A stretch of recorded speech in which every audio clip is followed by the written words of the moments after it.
The world we live in is full of both good and bad people. And just like we learn how to live, work, and grow, we also need to learn how to spot toxic people, not to label or judge them, but to survive them. Because in today's world, protecting your mind is just as necessary as protecting your body. And the only way to do that is by understanding how dark psychology works. Not so you can manipulate others, but so others can't manipulate you. So in this piece, I'll show you exactly how to spot toxic people instantly. Not after months of confusion, but from the very first signs. Sign 1. When they quietly make you question your own emotions, it always starts in the softest way. You're upset and you try to express it. Maybe you say, "That really hurt me," and they reply, "You're overthinking again." You feel sad and they say, "Don't be so dramatic." At first, you believe them. Maybe you are too sensitive. So you try harder to fix your reaction. But deep down, a strange confusion starts building. You're feeling hurt, but also guilty for feeling hurt. That's the first sign. They're not shouting, not blaming, just slowly teaching you. Your emotions are not trustworthy. And once you believe that, they don't have to silence you. You start silencing yourself. Sign 2.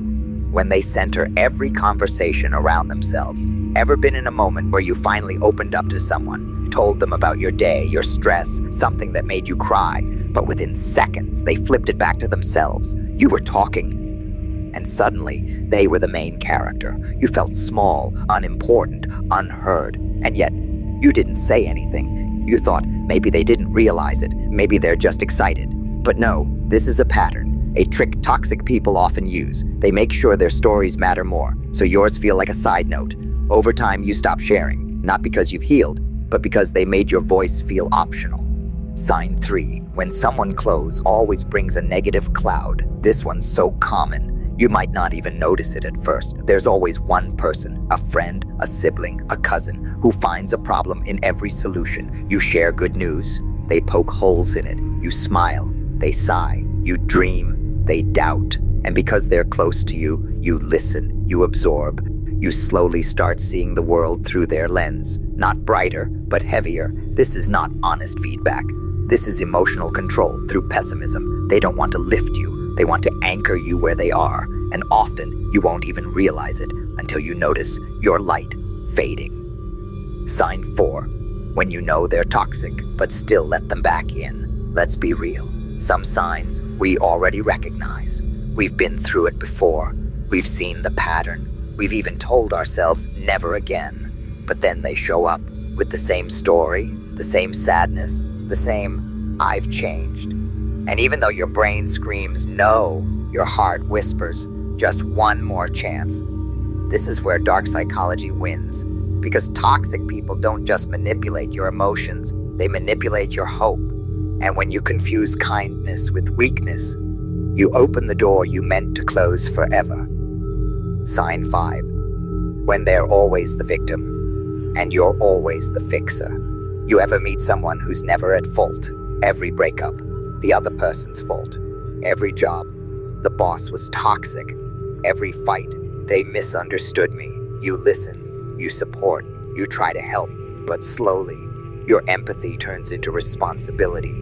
You feel like it's your job to heal them, to be extra patient, to carry the emotional weight. But here's the truth. This is not vulnerability. This is a tactic. They wear the mask of a victim, not because they're weak, but because it protects them from accountability. And by the time you realize that, you're already deep in emotional debt. And now, sign 6. They drain your energy without even trying. Ever been around someone who didn't argue with you, didn't insult you, but you still walked away feeling exhausted? That's not your overthinking. That's your body picking up on emotional imbalance. These people don't always hurt you directly, but their constant complaints, their need to be the center of attention, their way of making everything about them slowly pulls from your energy.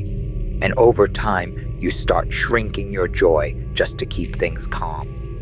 Sign 7. They make you question yourself, then act like it's your fault. You tell them how something they said made you feel uncomfortable. They smile and say, "Wow, you're really sensitive." You express hurt. They act confused. You bring up a pattern. They call you dramatic. This isn't miscommunication. This is a pattern where your reality is slowly dismissed until you start wondering, maybe it really is just me? It's not. That slow unraveling of your confidence, that's what manipulation can look like when it wears a friendly face. Sign 8. They hide behind jokes, but the pain is real.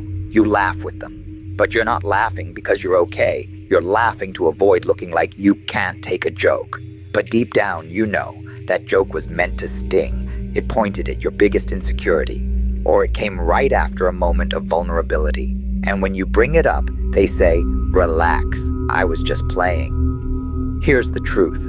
If it leaves you doubting your worth, if it silences you instead of lifting you, it's not a joke. It's control in disguise.